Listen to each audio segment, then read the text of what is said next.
tentang korosi besi. Untuk kinerjanya yaitu yang pertama alat dan bahan.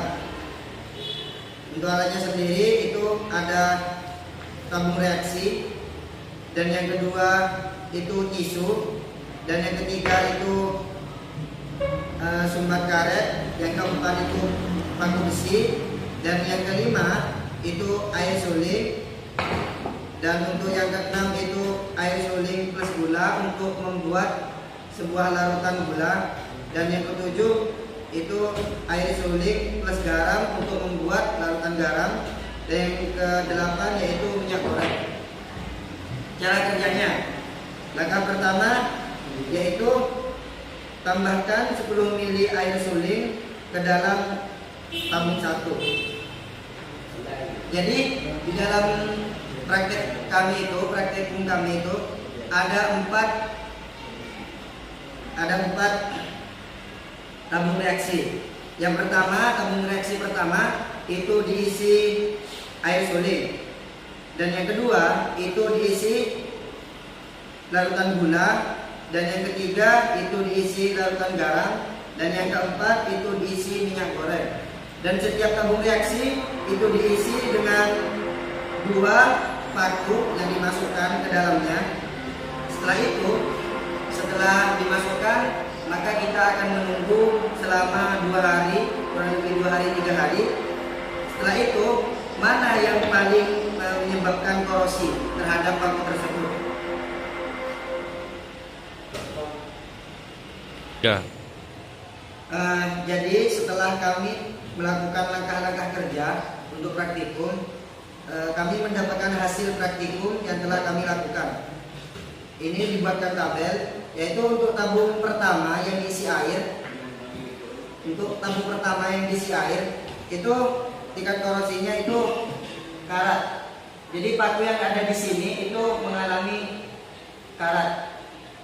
Jadi untuk tingkat korosinya itu termasuk tingkat yang sedang, karena tidak terlalu karat tapi sudah terjadi pengaratan di sana. Lalu yang kedua itu untuk tabung yang diisi gula. Jadi ini yang diisi gula. Untuk yang diisi gula itu plus ditutup dengan tisu. Di sini didapatkan hasil bahwasanya minyak itu tidak membuat air gula itu tidak membuat paku di dalamnya itu karat, sehingga dapat disebutkan bahwasanya air gula itu tidak berdampak terhadap korosi paku.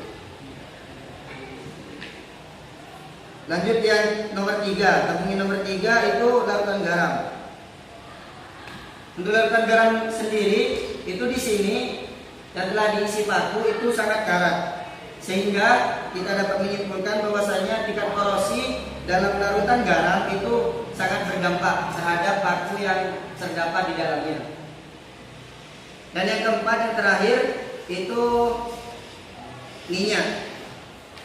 Di dalam minyak ini itu paku yang ada di dalamnya itu tidak mengalami karat atau sama dengan 2 hari sebelumnya, waktu sebelum diletakkan di dalamnya, sehingga disimpulkan bahwasanya minyak itu tidak membuat paku itu karat. Jadi untuk kesimpulannya, untuk air, untuk gula dan minyak, untuk tabung yang kedua dan keempat itu tidak membuat paku itu karat. Dan untuk yang pertama, untuk yang air murni itu membuat paku karat tapi dalam kadar normal. Dan untuk yang ketiga itu untuk larutan garam itu sangat membuat paku itu membuat karat, sehingga tingkat korosinya itu tinggi. 3. Mungkin cukup itu kelompok kami untuk penjelasan atau praktikum tentang korosi besi. Kurang lebihnya mohon maaf. Wassalamualaikum warahmatullahi wabarakatuh.